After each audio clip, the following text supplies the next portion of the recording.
안녕하세요. 크리스마스 페이지입니다.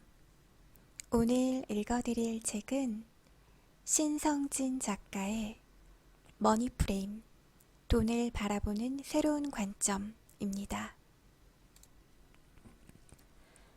돈에 대해 알아야 할 것들. 돈 공부의 내용은 크게 두 가지다. 첫째는 돈에 대한 인식에 들인 머니프레임을 이해하고 우리의 생각을 부자의 머니프레임으로 바꾸는 것이다. 사람들은 저마다 돈에 대한 생각과 태도가 다르다 보니 먼저 타인과는 다른 자신의 머니프레임을 이해하는 것이 필요하다. 그러기 위해 머니프레임에 대한 공부가 필요하다. 둘째는 돈을 다룰 줄 아는 구체적인 역량을 키우는 것이다. 벌고 쓰고 불리고 나누는 네 가지 영역에서 실제로 돈을 다루는 역량을 키워야 한다. 더 많이 벌기 위해서, 더 지혜롭게 쓰기 위해서, 더 효과적으로 불리기 위해서, 그리고 적절하게 나누기 위해서 돈 공부를 해야 한다. 그래야 균형 있는 생각과 태도를 계속 유지할 수 있다. 구체적인 내용들은 각 장에서 풀어내겠지만 여기서는 먼저 돈에 대한 생각과 태도를 결정하는 머니프레임이 무엇이고 어떻게 해야 건강한 마인드를 키울 수 있는지, 돈을 잘 다루는 데 필요한 역량이 무엇이고 어떻게 해야 키울 수 있는지에 대해 간단하게 정리해보자. 건강한 머니프레임이 필요하다. 2018년 한국 FP학회는 재무심리와 코칭이라는 주제로 포럼을 진행했고 1919년 한국심리학회 학술대회 주제는 돈의 심리학이었다. 과거에는 숫자로 표현되는 부의 크기나 자산 구성을 살펴봄으로써 돈의 문제의 원인과 해결책을 찾았지만 이제는 사람과 심리 중심으로 돈 문제의 원인과 해결책을 찾는 방향으로 진화, 발전하고 있다. 우리는 종종 가난하게 살아오면서 자신의 전 재산을 기부하는 훌륭한 할머니들의 선행을 접하곤 한다. 먹고 싶은 것 다 먹으면서 어떻게 남을 도와요? 라는 할머니의 인터뷰를 보면서 대단하신 분이라고 생각을 하지만 나는 과연 저렇게 살 수 있을까?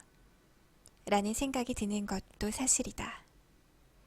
그리고 때로는 참 훌륭하신 분이지만 자신의 삶도 좀 즐기면서 행복하게 사셨으면 어떨까 하는 생각이 들기도 한다.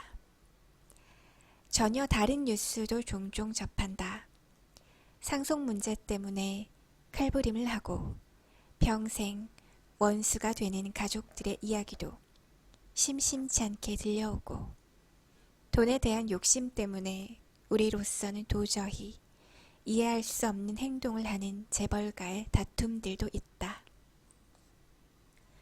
그리고 뉴스에는 나오지 않지만 우리 주변에서도 이해하기 힘든 모습들을 본다. 가진 것도 별로 없으면서 늘 모이면 자신이 계산하려는 사람이 있고 여유가 있는데도 불구하고 계산할 시간이 되면 화장실을 가거나 신발끈을 고쳐매며 한참 시간을 보내는 사람도 있다. 이처럼 사람들마다 돈과 관계를 맺는 모습을 보면 그 이유와 원인만큼이나 다양하다. 그리고 그것은 서로 다른 환경과 경험 속에서 돈에 대한 다른 프레임을 가지게 되었기 때문에 발생한다. 직업, 소비, 저축과 투자, 기부 등 돈과 관련된 행동들은 모두 돈에 대한 프레임이 만들어낸 결과다. 그래서 우리는 자신의 돈 문제를 해결하려고 할 때 자신의 머니 프레임, 즉 돈에 대한 인식의 틀과 문제 해결의 틀을 먼저 살펴봐야 한다. 그래야 스스로를 이해하고 변화를 만들어낼 수 있다. 이때 돈을 바라보는 가장 기본적인 프레임은 벌기, 쓰기, 불리기, 나누기, 네 가지 영역으로 나누어 보는 것이다. 막연하게 돈이라고 추상적으로 생각하는 것이 아니라 벌기, 쓰기, 불리기, 나누기 중 어떤 영역에 있는 것인지를 기반으로 돈을 바라보면 적절한 해결책을 찾을 수 있다. 돈을 다루는 역량을 키워야 한다.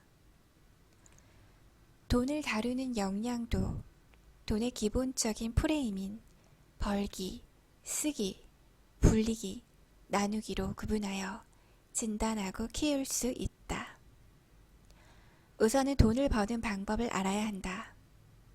누구나 잘 벌기를 원하지만 돈을 벌기 위해 구체적으로 무엇을 해야 하는지, 나의 돈 버는 역량을 어떻게 평가할 수 있는지, 돈을 잘 버는 사람들의 공통점과 거기에서 내가 적용할 수 있는 것은 무엇인지 알아야 한다.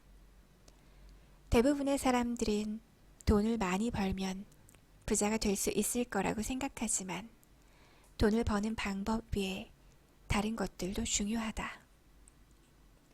쓸 때와 안 쓸 때를 잘 구분해 지혜롭게 잘 써야 한다. 돈을 잘 버는 사람도 지혜롭게 쓰지 못하면 늘 위험하고 불안하다.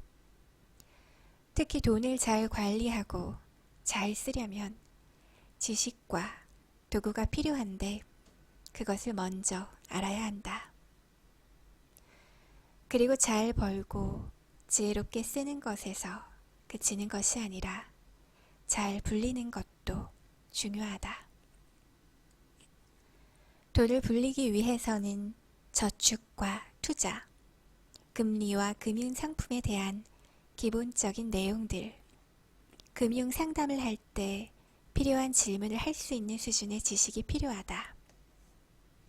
마지막으로 효과적으로 나눌 줄도 알아야 한다. 사회적 동물인 인간은 늘 공동체적으로 존재한다. 그래서 서로 주고받으며 살아야 한다. 어떤 이는 너무 많이 나누어서 문제고 어떤 이는 너무 인색해서 문제다.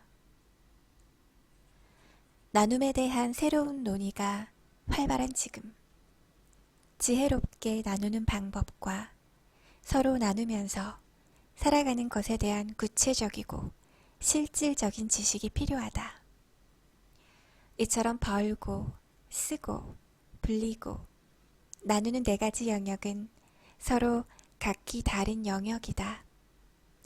한 가지만 가지고 있는 사람도 있고, 모두 가지고 있는 사람도 있다. 모든 사람이 다 만점 역량을 가질 필요는 없지만 치명적인 약점은 없어야 하고 이 네 가지 영역이 균형을 갖출 때 돈 문제에서 자유로워질 수 있다.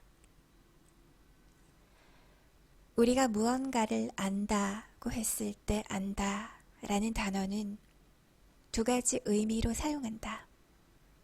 나는 대한민국의 수도 서울을 안다 라고 했을 때 대한민국의 수도가 서울이라는 단순한 사실을 아는 것과 서울이 어떤 모습이고 산과 강은 어떠하며 그곳에 사는 사람들은 어떤 생각을 하면서 사는지를 아는 것은 다르다. 돈을 안다 라고 했을 때 우리는 신사임당, 이황, 이이, 이순신이 그려져 있는 돈의 모양이 어떤지 아는 것을 의미하지 않는다. 돈이 우리 삶에 어떤 의미가 있는지, 돈을 다루려면 어떤 원칙과 기준과 노력이 필요한지, 어떻게 하면 돈이 나를 위해 일할 수 있도록 할 것인지 등을 알 때 비로소 우리는 돈을 안다 라고 말할 수 있다. 알면 사랑하게 되고 사랑하면 행복하게 된다. 돈 공부를 통해 돈을 더 잘 알고 돈을 제대로 사랑하고 돈에 대한 건강한 프레임과 돈을 다룰 줄 아는 역량이 강해질수록 우리는 돈과 좋은 관계를 맺을 수 있다. 우리 모두 돈에 대해 잘 알고 사랑하는 마음과 함께 경제적 자유로 가는 행복한 과정을 만들어 갔으면 좋겠다. 나는 어디로 가고 있는가? 5년 뒤, 10년 뒤, 그리고 20년 뒤에 나는 어떤 모습일까? 특별한 변화 없이 지금처럼 계속 살아간다고 가정했을 때 미래 어느 시점에 나는 어떤 모습일지 상상해보자.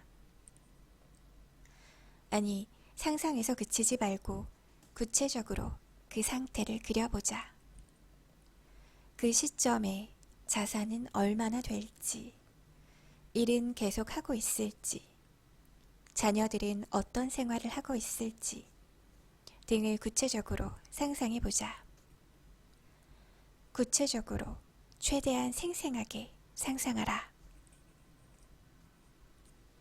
심리학의 연구에 의하면 우리의 뇌는 자기 자신에 대해 상상할 때 내측 전두엽이 밝아지고 타인을 생각할 때 어두워진다고 한다. 그렇다면 미래의 나를 생각할 때는 내측 전두엽이 밝아질까? 어두워질까? 실험 결과는 미래의 나를 생각할 때 내측 전두엽은 타인을 생각할 때와 같이 어두워진다고 한다. 우리 뇌는 미래의 나를 타인으로 생각하는 것이다. 이 실험 결과로 유추해보면 사람들이 미래를 준비하지 않는 가장 큰 이유는 하나는 미래의 자신을 타인처럼 느끼기 때문이다. 어느 누가 타인을 위해 자녀의 교육을 희생하고 현실의 즐거움과 편안함을 포기하는 선택을 하겠는가? 그래서 미래 준비의 핵심은 바로 미래의 나를 자신으로 인식하는 것이다. 구체적으로 생생하게 상상하라 는 말은 성공학 교과서에 주로 나오는 표현이지만 재무적 위험을 예측할 때에도 마찬가지로 중요하다. 미래의 나를 자신으로 인식하고 그 문제를 해결하려는 마음을 만들기 위해서는 구체적으로 상상하고 느껴보는 것이 필요하기 때문이다. 지금 현재에서부터 시작해 1년, 3년, 5년, 10년 후 자신의 모습을 구체적으로 생생하게 그려보자. 2040년이 되면 나이는 몇 살이 되고 몸 상태는 어떻게 될까? 그때 무슨 일을 하면서 어떻게 살고 있을까? 아이들은 어떤 생활을 하고 있고 배우자는 무엇을 하고 있을까? 상상할 수 있는 한 최대한 구체적이고 생생하게 미래의 나, 나이를 먹은 나를 생각해보면 지금 과연 무엇을 하는 것이 현명한지 판단할 수 있다. 홀로 떠나는 시간여행. 어느 누구에게도 방해하지 않는 시간을 선택해 홀로 있을 수 있는 장소를 찾아 미래를 준비하는 시간여행을 떠나보자. 과거를 되돌아보면서 홀로 울먹이는 모습을 볼 수도 있고 현재를 바라보면서 가슴을 치는 아픔을 느낄 수도 있다. 다시 돌아가고 싶은 행복한 순간을 떠올리며 아쉬워할 수도 있다. 그런 시간을 보내고 난 후 미래를 상상하면 지금 당신이 어떤 선택을 해야 할지, 어디로 가야 할지 좀 더 명확해진다. 스크루지는 시간 여행을 다녀온 후 삶과 돈에 대한 프레임을 바꾸었다. 시간 여행이 우리에게 줄 수 있는 선물은 과거와 현재 여행이 알려주는 객관화된 나의 모습과 준비 없는 암울한 미래를 변화시키기 위해 지금 우리가 무엇을 해야 할지 알게 해준다. 이제 내가 원하는 행복과 경제적 자유를 위해 한 걸음 한 걸음 노력을 시작해보자. 더 많이 버는 사람들의 세 가지 공통점. 우리는 돈이 많은 사람 하면 빌 게이츠, 마크 저커버그, 손정희 같은 사람을 떠올린다. 하지만 이런 사람들은 우리와 멀리 있는 사람들이다. 그래서 조금 더 가까운, 하지만 부럽고 배울 만한 성과를 내고 있는 사람들을 찾아 그들의 공통점은 무엇인지 정리해 보았다. 나는 2000년 이후 한국의 신흥 부자들과 한국의 젊은 부자들이라는 책에서 보통 사람들이 부자가 되는 다양한 모습들을 발견했다. 적은 돈이라도 아끼고 기회가 왔을 때 놓치지 않고 항상 큰 꿈을 꾸며 자신이 처한 현실에 안주하지 않고 부와 성공을 잡은 사람들, 그리고 천박하지 않으며 멋지게 나누며 사는 사람들의 모습을 발견하고 참 기뻤다. 그리고 이 두 권의 책에서 찾아낸 포인트를 적용해 볼 수 있는 나의 개인적인 경험들도 정리해 보았다.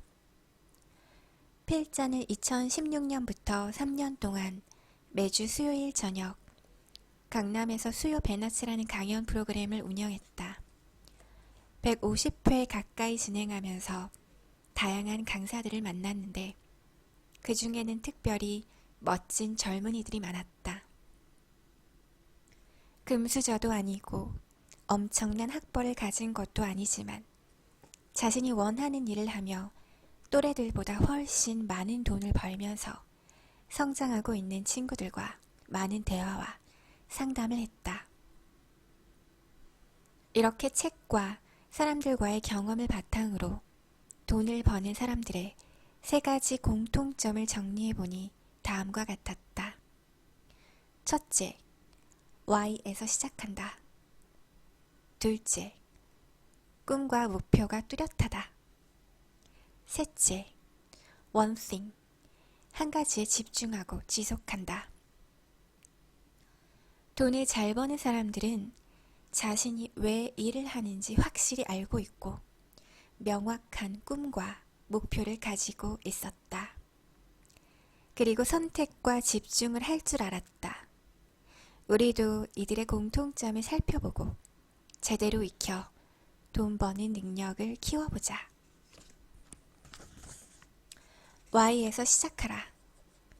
벌기, 일과 업에 대한 프레임. 어느 더운 여름날 뜨양볕을 맞으며 벽돌을 쌓고 있는 인부들에게 지나가던 행인이 물었다. 이렇게 더운데 지금 무엇을 하고 계신 건가요? 이 질문에 세 사람은 서로 다른 대답을 했다. 첫 번째 인부는 보면 모르셔, 벽돌을 쌓고 있지 않습니까? 라고 말했다. 두 번째 인부는 이렇게 말했다. 먹고 살려고 돈 벌고 있죠. 마지막 인부의 대답은 하느님께 바칠 세상에서 가장 멋진 성당을 짓고 있지요. 였다. 이 이야기는 다양한 버전이 있는 벽돌공 이야기 중 하나이다. 같은 일을 하고 있지만 무엇을 생각하는지에 따라 인식이 다르다는 것이다. 그리고 그 인식에 따라 성과와 행복지수도 달라진다. 세상에는 다양한 부자들이 있고 그들 수만큼이나 부자가 된 이유를 설명하는 책이나 방법들도 많다. 하지만 그 수많은 책과 칼럼과 강의에서 돈을 쫓아라. 그리하면 돈을 벌 것이다. 라고 주장하는 사람은 아직 보지 못했다. 대부분 이렇게 말한다. 돈을 쫓지 말고 사명을 쫓아라. 가슴이 두근거리는 일을 하라. 머리가 아니라 심장이 시키는 일을 하라. 이런 내용을 가장 간결하고 임팩트 있게 정리한 책이 바로 사이먼 사이넥의 나는 왜 이 일을 하는가 이다. Why에서 시작하라. Why? 왜 나는 이 일을 하는가? 왜 우리는 여기에 모여 있는가? 왜 우리는 이 상품을 생산하는가? 왜 나는 이 직업을 선택했는가? 이런 Why에 대한 명확한 인식이 있을 때 소비자들을 설득할 수 있고 유혹할 수 있다. 사이먼 사이넥은 책에서 이러한 성공의 법칙을 골든 서클을 활용하라고 설명하고 있다. 당신은 무엇을 하고 있습니까? 당신이 판매하는 상품은 무엇입니까? 이런 질문을 들으면 우리는 대부분 what이나 how로 대답한다. 벽돌을 쌓고 있거나 컴퓨터를 제조하거나 금융 컨설팅을 한다고 말한다.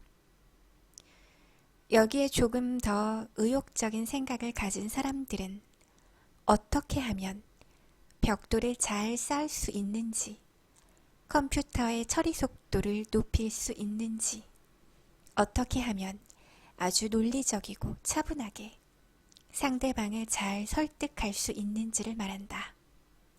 하지만 Why를 말하는 사람은 목소리가 크고 들떠 있고 열정적이다.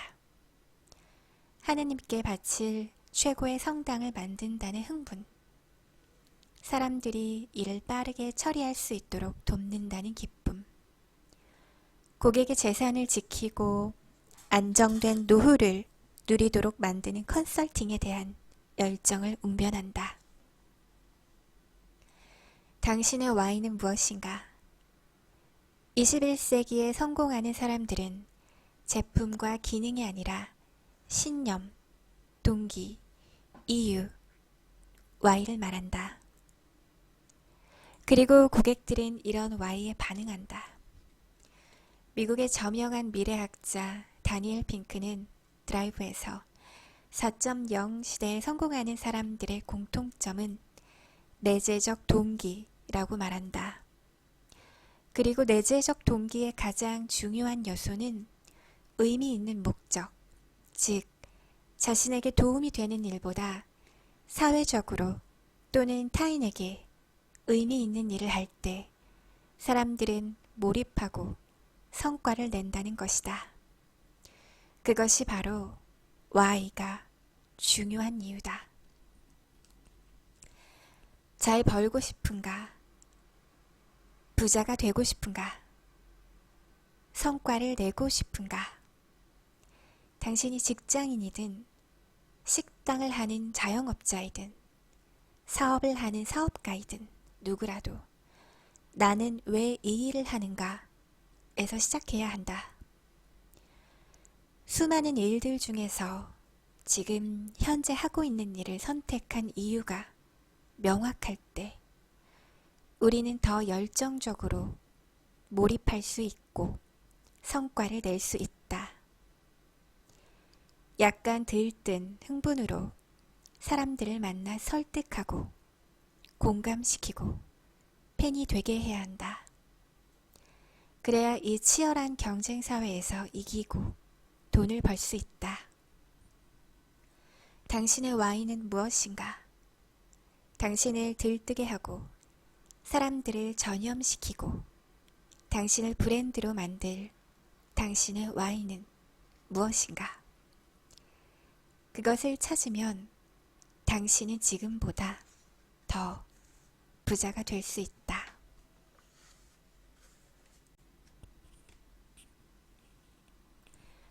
꿈의 목록을 만들어라. 꿈의 목록으로 행복한 머니 스토리를.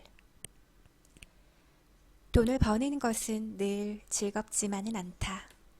때론 진상 고객들을 상대해야 하고 경쟁자들과 처절한 생존 투쟁을 벌여야 할 때도 있다. 이럴 때 피하고 싶고 중단하고 싶은 마음을 이기고 좀 더 행복한 머니 스토리를 만들려면 무엇이 필요할까? MBTI 연구원에서 1800여 건의 진단을 분석해 본 결과 부자와 가난한 사람을 결정하는 가장 중요한 요소는 꿈과 목표였다. 꿈과 목표가 있으면 돈을 벌기 위해 더 열심히 노력하고 내일을 위해 더 아끼고 효과적으로 더 불리기 위해 노력한다. 그럼 행복한 머니 스토리를 위해 꿈과 목표가 왜 중요한지, 어떤 의미가 있는지 알아보자. 접근 동기와 회피 동기. 공부를 열심히 해 스카이 대학에 합격한 철수와 정은이가 있다. 철수는 교육학을 전공해 좋은 교사가 되고 싶어 열심히 공부했다. 정은이는 스카이 입학을 기본으로 생각하는 부모님의 압박에 꾸중을 듣지 않으려고 공부했다. 두 친구는 모두 열심히 공부했고 좋은 성적을 얻어 좋은 대학에 입학했다. 과연 이 두 친구들은 결과가 좋으니 모두 행복할까? 철수는 하고 싶은 공부를 하게 되어 기쁘고 대학 생활에 대한 기대감으로 행복하고 즐거운 시간을 보내고 있다. 하지만 정은이는 조금 다르다. 부모님께 꾸중을 듣지 않아도 되기 때문에 안심하고 있다. 이처럼 동기가 달랐던 만큼 결과에 대한 반응도 다르다. 어릴 적 열심히 공부를 했을 당신은 이 두 친구 중 누구와 비슷한가? 우리가 무언가를 할 때에는 반드시 동기가 있다. 아주대 심리학과 김경일 교수는 그의 책 지혜의 심리학에서 동기를 접근 동기와 회피 동기로 나누어 설명한다. 접근 동기는 철수처럼 무언가 원하는 것을 얻기 위해 이루고 싶은 목적에 접근하기 위해 노력하는 것이고, 회피 동기는 정은이처럼 두렵고 어렵고 불편한 상황을 회피하고 벗어나기 위해 무언가를 할 때의 동기다. 두 가지 동기 중 어떤 것이 좋고 어떤 것이 나쁜 것은 아니다. 단지 무언가를 얻기 위해 노력할 때가 있고 무언가를 막고 방지하기 위해 노력해야 할 때가 있을 뿐이다. 지금까지 우리 사회는 주로 회피 동기를 자극해왔다. 어릴 때 우리는 부모로부터 이런 이야기를 많이 들었고 지금은 우리가 자녀들에게 하고 있다. 공부 못하면 평생 힘들게 살 거야. 좋은 대학 못 가면 인생 나구자가 된다. 대기업에 취직 못하면 결혼도 못한다. 밥 안 먹으면 키 안 커. 등등. 이런 말들은 회피 동기를 자극하는 말이다. 이런 말을 들으며 열심히 공부하고 밥을 잘 먹어 키가 컸다면 인생 나고자가 되지 않아서 결혼할 수 있는 대기업에 취직해서 키가 커서 행복해지는 것이 아니라 안심이 되는 것이다. 이렇게 되면 두렵고 어렵고 피하고 싶은 상황을 벗어날 수는 있지만 행복하지도 않고 기쁘지도 않다. 이처럼 회피 동기에 의해 움직이는 개인과 사회는 안전할 수 있지만 행복하지는 않은 것 같다. 물론 지금 당장 회피해야 할 일, 사고를 예방해야 할 일에는 회피 동기를 자극해야 한다. 하지만 행복하려면 장기적인 관점에서 접근 동기를 활용해야 한다. 하고 싶은 일을 하고 무언가를 얻기 위해 노력해서 얻었을 때 더 큰 행복과 기쁨이 있는 것이다. 행복한 머니스트리를 만드는 꿈의 목록. 이렇게 우리 마음속에 있는 접근 동기를 가장 잘 표현할 수 있는 것이 꿈의 목록이다. 그리고 꿈의 목록을 시간과 숫자로 구체화해서 표현한 것이 바로 목표다. 원하는 것을 구체적이고 뚜렷한 목표로 표현할 때 접근 동기가 발동하고 그것을 이루었을 때 우리는 행복해질 수 있다. 아끼고 아껴서 가족여행 경비를 저축한 두 가장, 길동과 몽룡이 있다. 길동은 아내와 아이들과 함께하는 일본 여행을 오랫동안 꿈꿨다.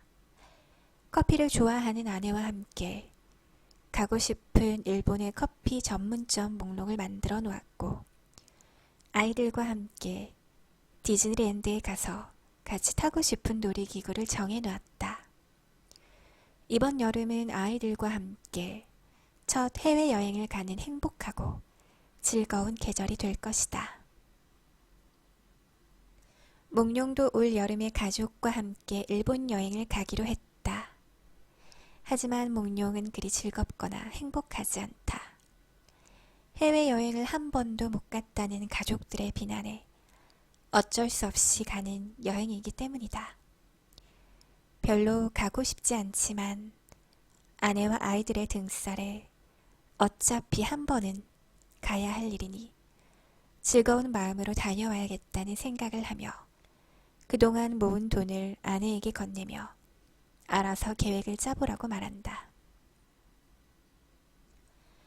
일본 여행을 가기 위해 돈을 아끼고 모은 돈을 쓰는 상황은 같지만 두 사람이 느끼는 감정은 이처럼 많이 다르다. 그런데 나 자신도 그렇고 의외로 우리 주변을 살펴보면 몽룡과 같은 사람들이 많다. 그리고 몽룡과 같은 상황이라면 돈이 많고 소득이 높아도 행복하지 않은 것이 현실이다. 그래서 우리는 즐겁고 행복한 삶, 즐겁고 행복한 돈 관리를 위해 꿈의 목록이 필요하고 최대한 꿈의 목록을 구체화시켜야 한다. 스마트한 꿈의 목록 수립. 돈을 모으는 목표가 행복해지려면 꿈의 목록이 스마트해야 한다. 여기서 스마트란 꿈과 목표가 명확해야 하고 측정 가능하고 달성해야 하는 것이며 의미가 있고 기간이 정해져 있어야 한다. 이에 대해 구체적으로 알아보자. 첫째, 꿈과 목표는 구체적이고 명확해야 한다. 자동차 구입이 아니라 그랜저 3.0을 사겠다는 것이 좋고 아파트를 사겠다는 것이 아니라 분당 서현동의 32평형 아파트를 사겠다는 것이 좋다. 둘째, 꿈과 목표는 측정 가능한 것이 좋다. 좋은 집, 좋은 차, 좋은 사무실은 측정 가능하지 않다. 가능하면 숫자로 표현되어 측정 가능해야 한다. 10억을 모으겠다는 측정할 수 있지만 부자가 되겠다는 측정할 수 없다. 셋째, 꿈과 목표는 달성 가능해야 한다. 지금 소득이나 재산 상태와 전혀 상관없는 황당한 목표는 목표로서 의미가 없다. 어떤 이에게 100억은 달성 가능하지만 어떤 이에게는 막연한 환상에 불과하다. 현실을 반영해 달성 가능한 목표를 수립해야 한다. 넷째, 꿈과 목표는 의미가 있는 것이어야 한다. 여행을 좋아하지 않는 사람이 세계 일주라는 다른 사람의 목표를 자기 것으로 삼는 것. 집을 갖고 싶은 욕망이 없는 사람이 주변에서 하도 아파트, 아파트 하니까 아파트를 사겠다는 꿈을 설정하는 것은 적절하지 않다. 돈은 누군가의 삶과 연결될 때 의미를 갖는다. 다섯째, 꿈과 목표는 기간이 정해져 있어야 한다. 2020년까지 라고 기간이 정해져 있는 목표와 기간이 없는 목표는 완전히 다르다. 좋은 목표는 기간이 정해져 있다. 꿈이 이끌어가는 행복한 머니 스토리. 어떤 이는 죽기 전에 반드시 해야 할 일이라는 의미를 두고 버킷리스트를 작성한다. 어떤 이는 라이프 사이클을 그리며 구체적인 재무 목표를 하나씩 작성하고 그것에 맞는 포트폴리오를 구성하기도 한다. 어떤 방법을 써도 좋지만 이것 하나는 분명히 기억해야 한다. 우리가 살아가면서 돈이 필요한 이유는 미래를 준비하지 않으면 위험하기 때문이기도 하지만 우리가 즐겁고 행복하기 위해서이기도 하다. 많은 사람들에게 돈의 목표를 적어보라고 하면 회피 동기에 의한 재무 목표들만 생각하는데 그것들 외에 가족들과 해외여행, 혼자 즐기고 싶은 취미, 누리고 싶은 사치도 적어보자. 그 목표들이 우리의 벌기와 불리기를 즐겁게 한다. 목표 달성도 자꾸 해보고 익숙해져야 재미가 있다. 책을 쓰고 싶다면 평소에 일기를 쓰고 블로그에 글쓰기를 시도해보는 것이 좋다. 또 월 10,000원, 30,000원으로 하는 가벼운 투자를 해보자. 이렇게 쉽고 재미있는 목표를 목록에 포함시키고 그것을 달성했을 때 스스로 격려하고 축하해보자. 그래야 목표 달성의 재미를 느끼고 어려운 목표에도 도전하는 힘을 가질 수 있다. 그리고 달성한 목표들에 대해서는 시작과 달성 시점을 따로 적어두면 힘이 들거나 흥미가 떨어졌을 때 도움이 된다. 그리고 목표가 계속 나를 자극하도록 해야 한다. 목록을 적어놓고 그 종이를 아무데나 방치해두면 목표를 적는 의미가 없다. 항상 목표를 보고 기억하고 자극받는 것이 필요하다. 그러려면 핸드폰 바탕화면에 목표를 적은 사진을 깔아놓든지 늘 볼 수 있는 모니터 옆이나 책상 위 달력에 그 목표들이 잘 보이도록 붙여놓은 것이 좋다. 무엇보다 꿈의 목록 숫자를 정해놓고 그것을 매일 노트에 적어보면 목표가 아주 강력하게 나를 자극하는 경험을 하게 된다. 목표를 하나하나 손으로 적어나가면서 그 목표를 달성하기 위해 무엇을 해야 할지, 어떻게 하는 것이 좋을지 묻고 답하면서 목표를 향해 조금씩 나아가 보자. 꿈이 있는 사람은 돈을 벌 때, 돈을 쓸 때, 돈을 불릴 때 꿈이 없는 사람과 다르게 행동한다.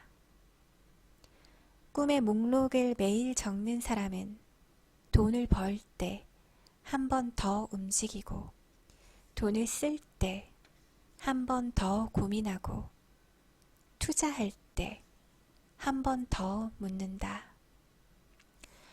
그리고 하나씩 이루어가면서 점점 더 행복감을 느낀다. 꿈이 이끌어가는 삶은 훨씬 더 행복하다. 오늘 노트에 적은 돈에 대한 꿈이 우리의 머니 스토리와 라이프 스토리를 행복하게 만든다. 매일 꿈의 목록을 적고 그것을 하나씩 달성해 나가고 꿈의 크기를 키워나가는 모습은 행복한 삶의 전형이 될 것이다. One thing. 한 가지에 집중하고 그것을 지속하라. 평범한 사람이 비범한 결과를 만드는 유일한 방법은 평범한 일을 지속하는 것이라고 한다. 무엇이든 오랫동안 지속하게 되면 비범한 결과를 남긴다는 것이다. 오늘 우리의 모습은 어제까지 지속적으로 반복해온 것들의 결과물이다. 매일 아침 운동을 하는 사람은 건강한 몸을 남기고 매일 저녁 지속적으로 술을 마셔온 사람은 상한 간을 남긴다. 어쩌다 술 한 번 과음했다고 간이 망가지지는 않겠지만 지속적으로 반복하면 몸이 망가진다. 어쩌다 먹은 불고기가 너무 맛있어서 과식을 했다고 살찌는 것이 아니라 지속적으로 먹는 일상의 군것질이 뱃살로 남는다. 이처럼 그것이 무엇이든 현재 나의 모습, 우리 조직의 모습, 우리 사회의 모습은 지속적으로 반복해온 무언가의 결과다. 그것을 바꾸고 싶다면 우리가 평상시에 무엇을 반복적으로 지속하고 있는지 찾아보고 그것을 바꿔야 한다. 부와 가난은 지속적으로 반복해온 행동의 결과. 한 번의 실패와 성공, 한 번의 기회가 우리의 부와 가난을 결정하고 행복과 불행을 가른다고 생각하는 사람들이 많다. 하지만 가만히 생각해보면 벌고, 쓰고, 불리고, 나누는 행동들이 차곡차곡 모여 성공과 실패로 나타나고 현재 나의 재산 상태를 만든다. 돈에 대한 그 행동들 중에서 지속적으로 반복하는 무언가가 지금 내 상황을 결정하는 경우가 많다. TV 프로그램 생활의 달인에서 본 호떡의 달인은 늘 똑같은 일을 반복한다. 그의 일과는 정해져 있고 그 패턴을 지속적으로 반복한다. 그런데 자세히 보면 그는 전국의 수많은 호떡 장수들과 무엇을 반복하는지, 어떻게 반복하는지에서 조금 달랐다. 호떡의 달인은 어떻게 하면 좀 더 맛있고 건강한 호떡을 구울 수 있을지 스스로에게 질문하고 답을 찾아 나간다. 그는 가장 맛있게 팔 수 있을 만큼만 하루의 반죽량을 정해놓고 그것을 다 팔면 문을 닫는다.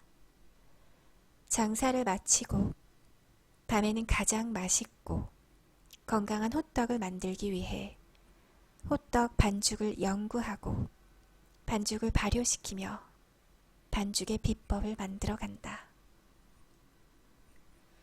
밀가루 음식인 호떡이 소화가 안 된다는 사람들을 위해 호떡 반죽에 무화과 열매를 사용해보고 견과류가 가진 느끼함을 잡기 위해 톳을 사용해보기도 한다.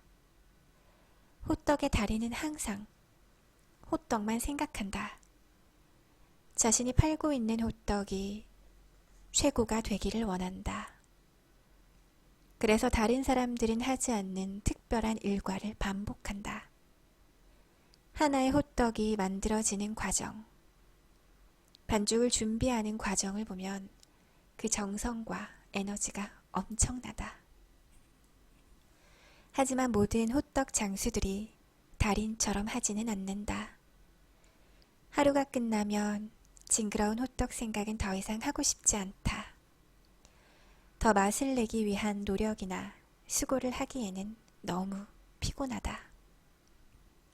재료에 대한 고민은 장사가 끝나면 멈춘다. 반죽은 처음 장사를 시작할 때 배운 방법에서 하나도 바꾸지 않는다.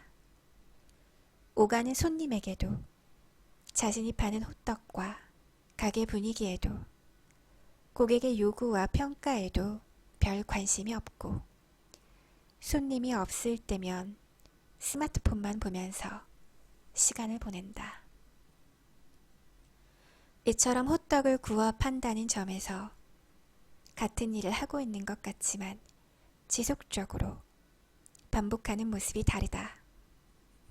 그래서 결과도 다르다.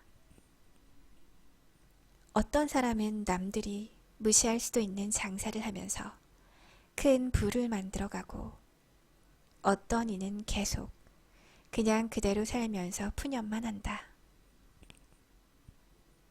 One thing. 변화를 원한다면 한 가지에 집중하라. 돈 벌기를 통해 재산 상태를 바꾸고 통장 잔고를 바꾸고 싶다면 지금 우리에게 가장 중요한 것을 찾고 그것을 지속해야 한다. 제이 파파상과 게리 켈러는 One Thing에서 한 가지 집중하라고 말한다. 우리는 지금 너무 많은 일의 목록에 빠져 허우적대느라 정작 중요한 것이 무엇인지는 찾지도 못하고 실행하지도 않으면서 산다. 하지만 성공한 사람들은 한 가지에 집중한다. 왜 이 일을 하는가? 에서 시작해 이 목표를 달성하는데 가장 핵심적인 일은 무엇일까? 라는 질문을 통해 가장 우선순위에 두고 집중할 것을 찾는다. 그리고 한 가지를 찾으면 그것에 집중한다. 그것은 호떡 반죽을 제대로 준비하는 것일 수도 있고 호떡에 넣을 좋은 견과류를 준비하는 것일 수도 있고 호떡을 빨리 굽는 방법일 수도 있다. 고객과의 통화일 수도 있고 블로그에 쓰는 홍보 글쓰기일 수도 있다. 이런 것들 중에서 먼저 그것을 실행함으로써 자신의 일이 확실하게 변할 수 있는 것을 선택해야 한다. 그리고 무엇이든 한 가지를 정했다면 지속적으로 해내기 위해 시간을 따로 투자해야 한다. 하루 중 이 한 가지에 집중할 시간을 정하고 그 시간은 다른 일이 아니라 이 한 가지에 집중해야 한다. 이때 가능하다면 별도의 장소를 선택해야 한다. 특별한 일이 없는 한 늘 같은 시간에 같은 장소에서 같은 일을 하고 있어야 한다. 그리고 나뿐만이 아니라 주위에 있는 사람도 그것을 알고 인정해야 한다. 그래야 제대로 집중하고 일에 진전이 생기고 열매를 맺을 수 있다. 사람이 바뀌었다 라는 소리를 듣는 것은 쉬운 일이 아니다. 하지만 바뀌지 않으면 늘 똑같은 결과에서 벗어나지 못한다. 부자의 꿈을 꾸고 경제적 자유를 원한다면 지금 내가 하고 있는 일을 생각해 보면서 질문을 해보자. Why? 나는 왜 이 일을 하는가? 나를 흥분시키는 꿈과 목표는 무엇인가? 그것을 달성하기 위해 가장 중요한 한 가지는 무엇인가? 이 질문에 대한 답을 찾는 과정에서 많이 벌고 의미 있는 가치를 많이 만들어 보자.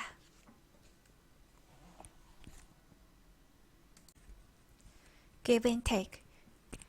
다시 시작하는 착한 부자 이야기. 착한 사람의 성공 스토리. 베푸는 사람이 복을 받는 이야기는 정말 이제 끝난 걸까? 31세의 젊은 나이에 세계 최고로 인정받는 와튼스쿨에서 종신 교수로 임명받은 애덤 그랜트 저서 Give and Take에서 착한 사람, 기버의 성공 스토리는 지금도 계속되고 있다고 주장한다. 그의 주장 속으로 한번 들어가 보자. 애덤 그랜트는 주고받는 스타일에 따라 사람을 giver, taker, matcher 세 부류로 나눈다. giver는 베푸는 사람이다. 시간, 에너지, 돈을 사용해 누군가를 돕는 것을 좋아하는 사람이다. 늘 손해보고 희생하고 양보하면서 살아간다.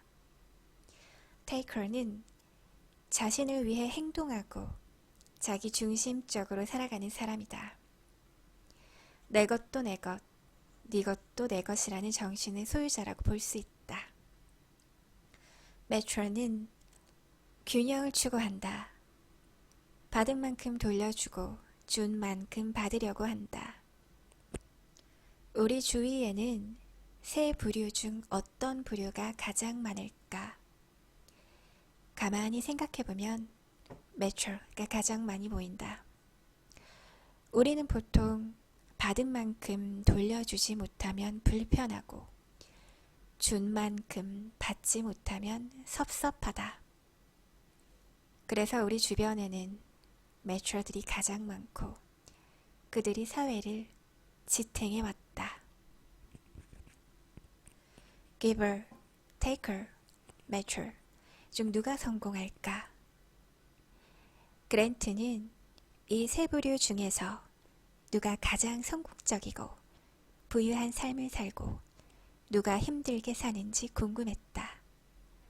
그는 다양한 논문과 사례를 연구해 어떤 사람이 성공하는지, 어떤 사람의 수입이 더 많은지 밝혀냈고 그 결과를 책을 통해 우리에게 알려준다.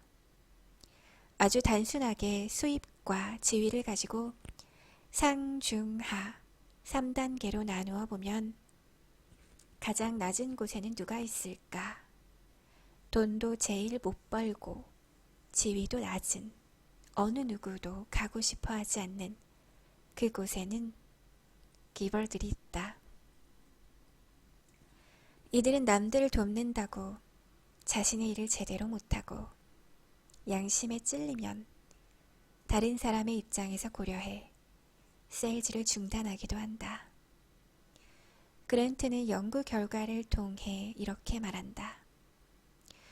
기버는 테이커에 비해 수입이 14%가 적고 사기 등 범죄 피해자가 될 위험이 2배나 높고 실력과 영향력을 22% 낮게 평가받는다. 그렇다면 성공의 사다리 꼭대기 누구나 가고 싶어하는 그곳에는 giver, taker, matcher 중 누가 있을까? 놀랍게도 그곳에도 giver들이 있다. 최고의 영업사원 기버로 그들은 테이커와 매처보다 연간 50%나 더 높은 실적을 올렸다.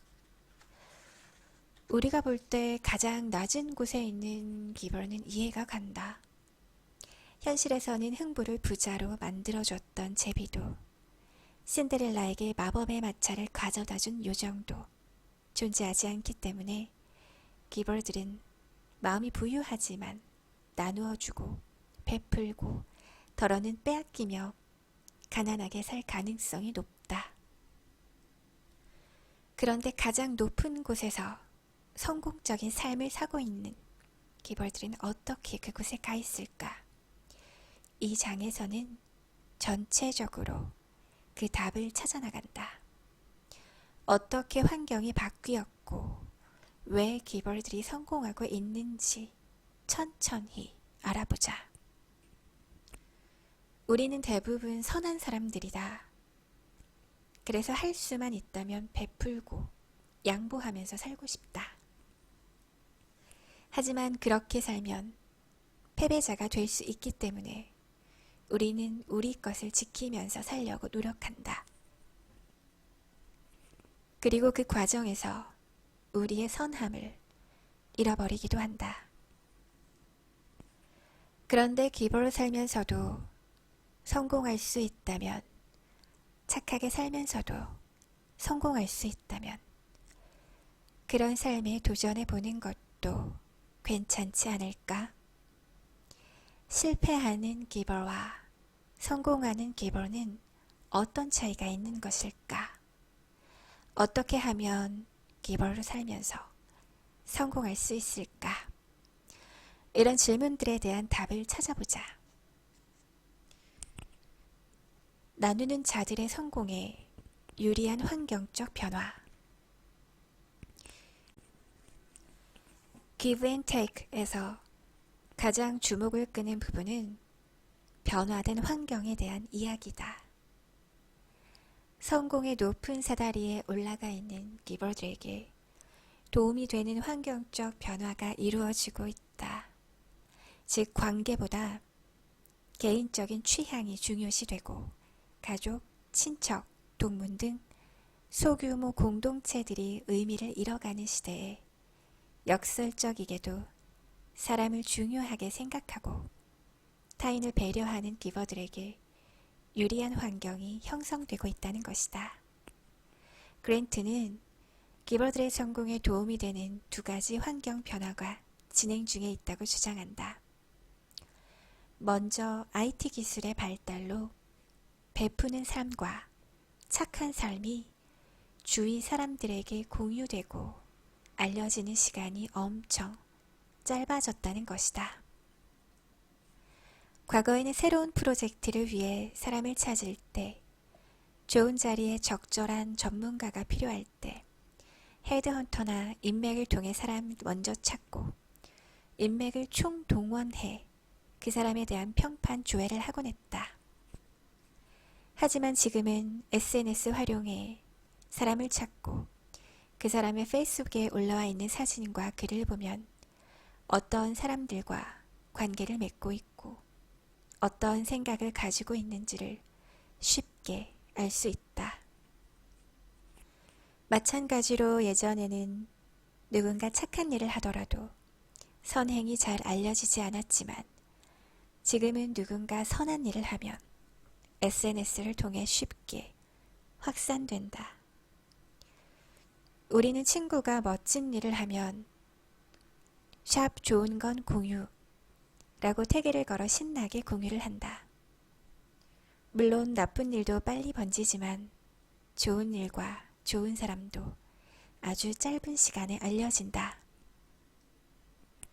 두 번째는 세상을 지키는 것은 한 명의 영웅이 아니라 어벤져스의 시대, 즉 개인의 역량이 아니라 협업이 중요한 시대가 되었다는 것이다.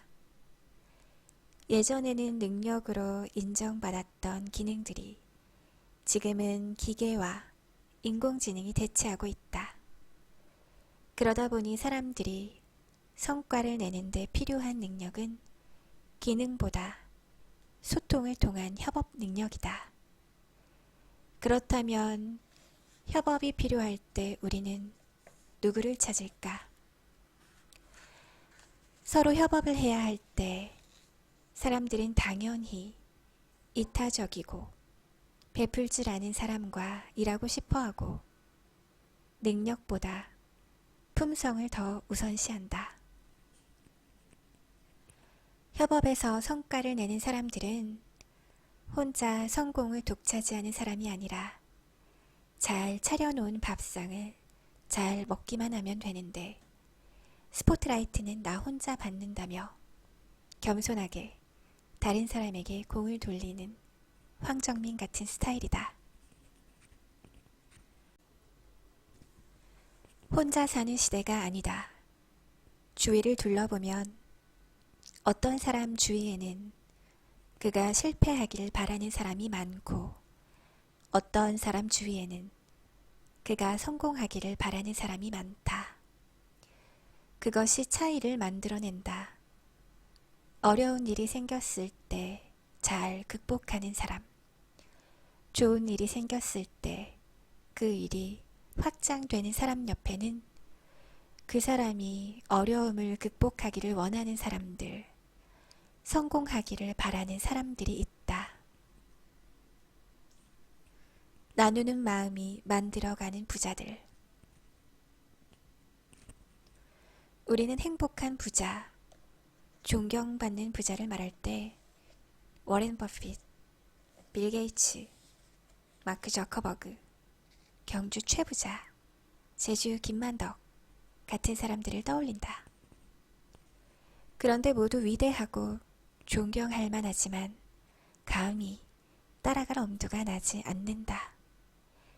그래서 나누는 마음이 만들어가는 부자는 우리와 상관없는 책과 이야기 속에만 존재하는 영웅적인 주인공들이라고만 생각한다. 하지만 작정하고 찾아보면 우리 주변에는 선하고 착한 성공 스토리를 가진 사람들이 엄청 많다. 다만 우리의 선택적 지각이 나쁜 부자들의 이야기와 부자가 되면 위험하고 불편해지는 이유를 찾는데 익숙하기 때문에 쉽게 발견할 수 있는 착한 부자들의 이야기를 놓치고 있을 뿐이다. 나눔을 통해 부자가 되는 사람들의 특징을 3가지로 정리해보자. 주위를 둘러보면 쉽게 발견할 수 있는 사람들이다. 그들의 모습을 따라가 보면 우리도 그들처럼 조금 더 성공적인 삶, 조금 더 여유 있는 삶을 살 수 있지 않을까? 첫째, 그들은 다른 사람의 기쁨과 성공을 공유한다. 페이스북이나 밴드의 활동을 보면 좋은 소식이 있으면 축하해주고 좋은 사람을 연결해주고 스토리를 공유해 도움을 주는 사람들이 많다. 반대로 다른 사람의 이야기에는 전혀 관심도 없고 좋아요와 댓글도 달지 않고 공유도 하지 않으면서 자신의 셀카 사진들만 가득하고 유명한 사람들과 찍은 사진, 비싼 음식 사진으로만 가득한 사람들도 있다. 어떤 사람들이 성공하고 어떤 사람들이 부자가 되어갈까? 2016년부터 3년 동안 매주 수요일 진행했던 수요 베나치라는 강의 프로그램에서 만난 젊은 부자들. 자신의 세계를 만들어가는 청년들을 보면 누구보다 공유 정신이 뛰어났다. 이들은 좋은 일이 있으면 나누고 함께 할 일이 있으면 소개하며 서로 격려하고 자극하면서 젊은 날들을 멋지게 보내고 있었다. 나보다 20년 가까이 젊은 친구들이 내 나이쯤 되었을 때 얼마나 멋진 삶을 살아갈지를 상상해보면 정말 기대되고 흥분된다. 그래서 이런 친구들과 더 친하게 지내려고 노력한다. 아마 이 친구들은 점점 더 성공하고 점점 더 멋진 인생을 살아갈 것이다. 이처럼 우리 주변에서 사업과 관계의 영역이 넓어지는 사람들을 찾아보면 좋겠다. 그리고 그들이 어떻게 하는지 보고 따라해보기를 권한다. 둘째, 그들은 퍼주기와 나누기를 구분한다. 가난하고 힘들어하는 사람을 돕는 것이 기버의 속성이다. 하지만 똑같은 사람에게 의미 없는 도움을 반복적으로 제공하면 기버의 에너지가 고갈되고 만다. 돕고 베풀었다면 그 효과가 있는지 살피는 것은 두 가지 측면에서 매우 중요하다. 돕고 나누는 행동 에너지를 강화하기 위해 필요하고 불필요한 에너지 낭비를 줄이기 위해서도 필요하다. 답도 없고 실질적으로 도움도 되지 않는 일을 계속 반복하는 것은 호구의 행동이지 성공하는 기버의 모습은 아니다. 답이 안 나오는 것을 뻔히 알면서도 누군가를 돕는 것은 비난으로부터 자신을 지키는 행위에 불과하다. 이런 일이 반복되면 나누는 마음 자체가 없어져 버리고 공유의 시대의 성공 에너지를 잃어버리게 된다. 누군가를 도울 때 정말 이것이 도움이 될 것인지 아닌지 잘 구분하는 지혜가 필요하다. 셋째, 그들은 자신의 이익도 함께 챙길 줄 안다. 기브앤테이크에서 가장 인상이 깊었던 내용이 기버의 협상 태도에 대한 이야기다. 기버의 성향을 가진 사람들은 연봉 협상이나 가격 협상, 다양한 비즈니스 조건 협상에서 양보를 잘한다. 많은 기버들은 자신들의 성향 때문에 본인에게는 피해가 크지만 상대에게 크게 도움이 되지 않는 양보를 하거나 비즈니스 손실이 예상되는 양보를 하곤 한다. 이런 기버들에게 그랜트는 협상할 때 누군가의 대리인이 되어보라고 조언한다. 연봉 협상을 할 때 기버들은 협상을 잘 못하지만 사랑하는 아내와 자녀들을 생각하면서 그들의 대리인이자 그들의 대표로 협상에 임하면 조금 더 실질적이고 이성적인 주장을 할 수 있다. 비즈니스 협상에서도 마찬가지다. 고생하는 우리 회사 직원들의 대리인으로 협상에 임하면 기벌들도 훨씬 더 정당한 주장을 할 수 있다. 왜냐하면 기벌들은 누군가에게 도움이 되어야 하는 존재이기 때문이다. 자신에게 필요한 것이 무엇인지 알고 그것을 요청할 줄 아는 사람과 알아주기를 기대하는 사람은 큰 차이가 있다. 도움을 주고받은 사람들에게 요청할 줄 아는 사람이 성공하는 기버의 자리에 갈 수 있다.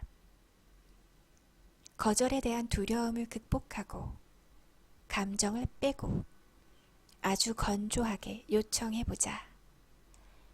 그러면 예상하지 못했던 기쁨을 누릴 수 있을 것이다. 우리는 베풀고 나누는 삶이 더 즐겁고 행복하다는 것을 알고 있다.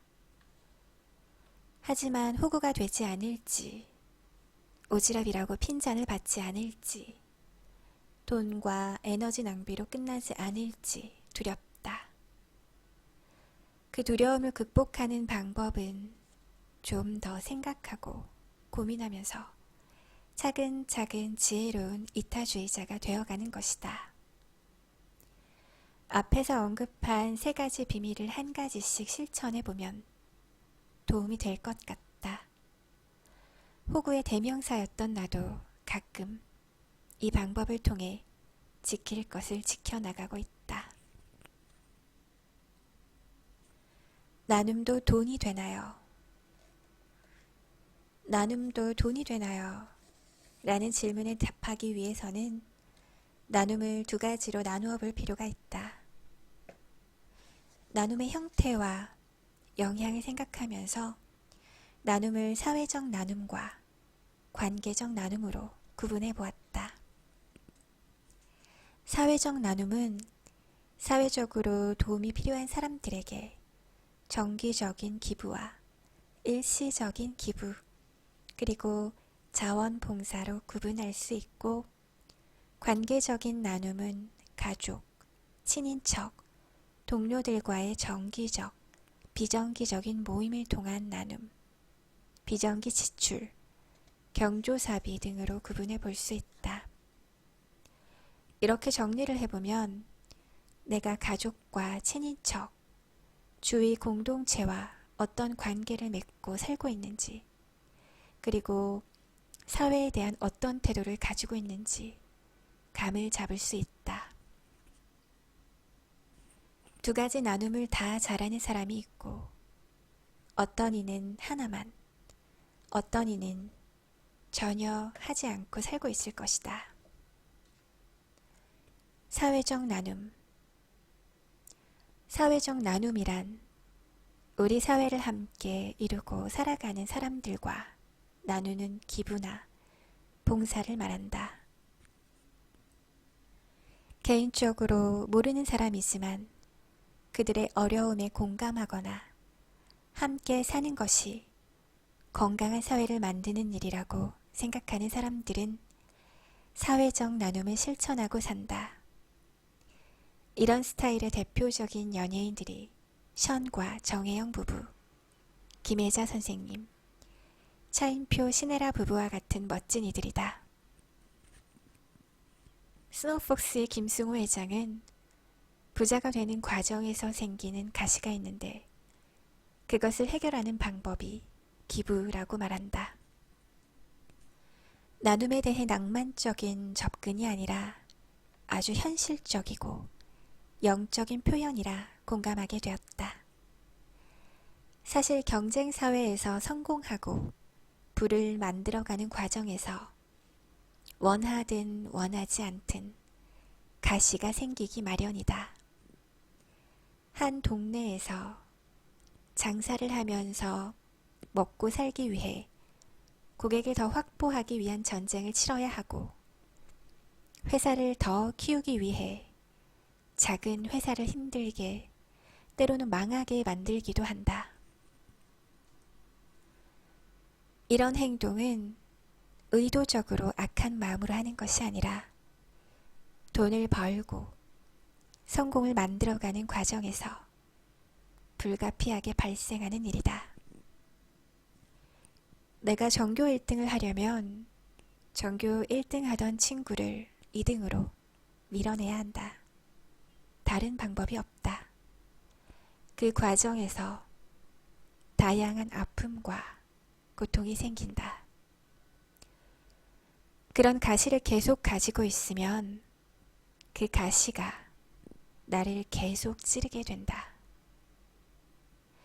LA 흑인 폭동이 났을 때 평소 주위를 잘 보살핀 사람들, 나눔을 베푼 사람들의 가게는 멀쩡했다는 이야기의 메시지가 바로 이런 것이다. 그래서 어느 정도 성공하면 기부와 나눔은 필수가 된다. 좀 천박하게 표현하자면 그렇게 해야 가시에 찔리지 않고 내 돈과 재산을 지킬 수 있고 나의 행복을 유지할 수 있다. 관계적 나눔. 사회적 나눔도 중요하지만 내가 좀 더 주목하는 나눔은 관계적 나눔이다. 나눔이 돈이 되느냐 아니냐는 낭만이 아니라 아주 현실적인 문제이자 늘 우리를 괴롭히는 문제이기도 하다. 우리는 매일매일 밥을 같이 먹는 것에서부터 돈을 빌려주고 받는 것까지 늘 관계적 나눔에 대한 결정들 속에 파묻혀 산다. 돈을 좀 벌면 갑자기 급해서 그런데 돈 좀 빌려줘 라고 여기저기서 사람들이 찾아온다. 그래서 어떤 이들은 관계를 단절시키고 만다. 내 주위에서도 갑자기 돈을 번 다음 관계 맺기에 실패해서 기존 관계를 단절시킨 사람들이 있다. 반대로 저는 누가 돈을 빌려달라고 하면 제가 돈이 없을 때는 옆에서 빌려줘요. 저도 제가 왜 이러는지 모르겠어요. 이러면 안 되는데 거절을 못해요. 라고 말하는 사람도 있다. 참 쉽지 않은 문제다. 나눔에도 나름 원칙이 필요하다. 위에서 살펴본 것처럼 퍼주기를 중단하고 나누기만 하겠다고 생각해도 그리 쉬운 문제는 아니다. 다음 두 가지를 의미 있게 생각해보자. 첫째, 먼저 나누는 기벌가 되자. 나눔이 돈으로 돌아올 수 있다는 사실을 생각하고 나눌 수 있다면 잘 나누는 사람이 되자는 것이다. Give and Take에서도 언급되었지만 지금은 협업의 시대다. 주위에 좋은 일, 돈 되는 일, 성공에 가까이 갈 수 있는 길이 있으면 우선 나누는 사람, 베푸는 사람을 찾기 마련이다. 그런 일은 내가 이미 관계를 맺고 있는 사람들 사이에서 늘 발생하는 일이다.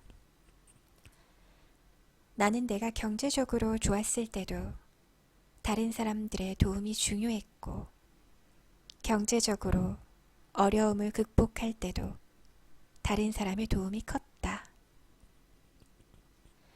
지금 주위를 둘러봤을 때 역량을 발휘하지 못하고 있는 사람이 있다면 먼저 기벌가 되라. 꼭 금전적인 것이 아니어도 괜찮다. 주위 좋은 사람들과 좋은 스토리를 만들어라. 서로 돕고 나눈 스토리는 돈이 되는 좋은 관계를 확대 재생산시킨다. 둘째, 기준을 세워야 한다.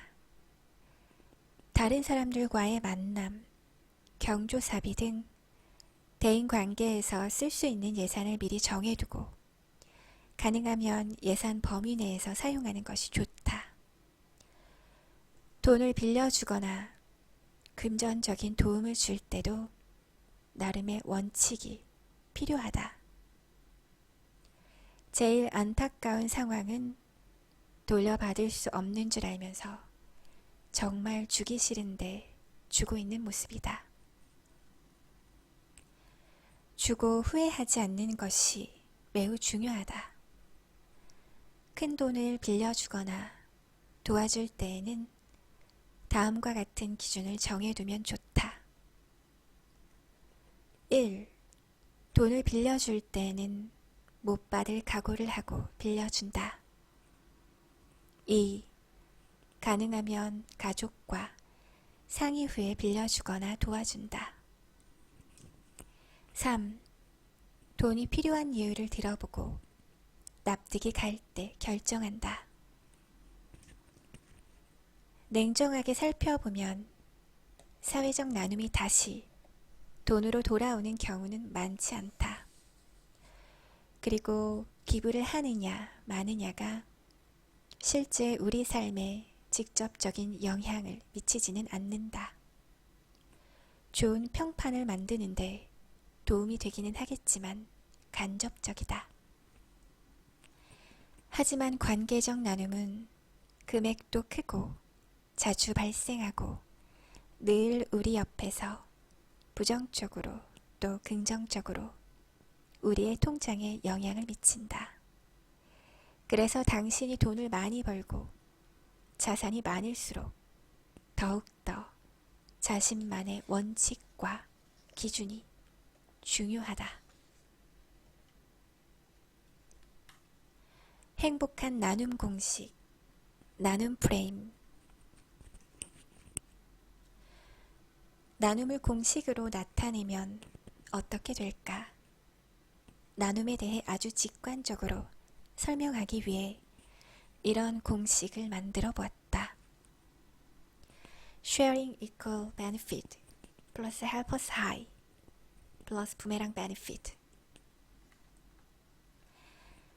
나눔이란 나눔의 대상들이 받는 혜택, benefit. 나누는 사람들이 얻는 심리적인 만족, helpers high. 나눔이 나에게 되돌아오는 유익, 부메랑 베네핏으로 구분해 볼 수 있다. 나눔을 구성하는 세 가지 요소. 구체적으로 나눔의 공식을 살펴보자. benefit은 나눔의 이유이자 원인이다. 나눔을 실행하려고 할 때 누구나 그 나눔이 얼마나 의미가 있고 효과가 있을지 생각한다. 구체적으로 기부한 돈이 어떻게 활용되는지, 그 돈으로 일어날 수 있는 변화가 무엇인지를 알면 그 의미와 효과는 더욱 커지게 된다. 대상은 사람마다 다를 수 있다. 어떤 사람은 노숙자를 도우려 하고, 어떤 사람은 공부 잘하는 가난 학생을, 어떤 사람은 노인을 도우려고 한다. 이처럼 나눔을 하기 전에 구체적으로 알아보는 것은 늘 필요하다. 헬퍼스 하이는 돕는 자가 느끼는 기쁨이다. 마치 마라톤 선수가 어느 정도 거리가 되고 나면 고통보다 기쁨을 느끼는 것처럼 금전적으로, 정신적으로 힘든 나눔의 과정에서 기쁨을 느낀다. 나눔이 정신 건강에 좋은 것은 물론이고 육체적인 건강에도 좋다는 것이 이미 연구 결과로 밝혀진 사실이다. 이처럼 나누는 사람이 얻게 되는 구체적인 혜택과 나누는 사람이 즐기는 기쁨이 나눔의 핵심 구성 요소이다. 그런데 하나가 더 있다. 그것이 바로 부메랑 베네핏이다.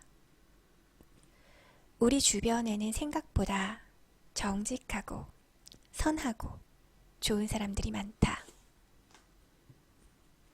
그들은 도움을 받으면 그 도움을 돌려주고 싶어 하고 또 서로서로 도우며 살고 싶어 한다. 자기 자신만 알고 자기 욕심을 채우는 사람과는 좋은 관계를 맺을 수 없음을 알고 있다. 부메랑 베네핏은 먼저 나누어 본 사람만이 느낄 수 있고 꽤 큰 감동과 감사를 느끼게 된다. 이것이 어쩌면 나눔의 묘미인지도 모르겠다. 나눔의 크기는 내가 베푼 나눔의 혜택을 받는 사람들이 받는 혜택의 크기가 클수록 나누면서 내가 얻는 심리적인 만족과 기쁨이 클수록, 그리고 때때로 나눔의 결과로 내가 받는 또 다른 유익이 클수록 커진다. 가능하면 같은 나눔이라도 지혜롭게 나누어서 나눔의 가치를 키우는 것이 좋지 않을까? 어긋난 나눔. 나눔은 사람 큰 결심을 한 것이지만 실제로 받는 이들에게 도움이 되지 않는 나눔과 봉사도 있다. 나누는 과정에서 아무런 기쁨을 느끼지 못하는 나눔이 있고 감사와 혜택이 돌아오기는커녕 불만과 불평이 되돌아오는 나눔도 있다. 모든 나눔을 계산적으로 할 수는 없지만 가끔 나눔의 공식을 적용해보면 나눔을 결정할 때 도움이 된다. 사회적 나눔은 benefit, helpers high는 존재하지만 부메랑 benefit은 기대하지 않는 것이 좋다. 가난하고 소외된 자들을 돕는 유익은 내가 얻는 심리적 기쁨과 그 기쁨의 결과로 누리게 되는 건강과 행복이다. 관계적 나눔은 benefit, helpers high와 함께 직접적이든 간접적이든 부메랑 베네핏을 기대할 수도 있다. 하지만 잘 나누지 않으면 주고 욕만 먹는 퍼주기가 되기도 한다. 또 상대가 힘들어한다고 대책 없이 계속 도와주면 help us high.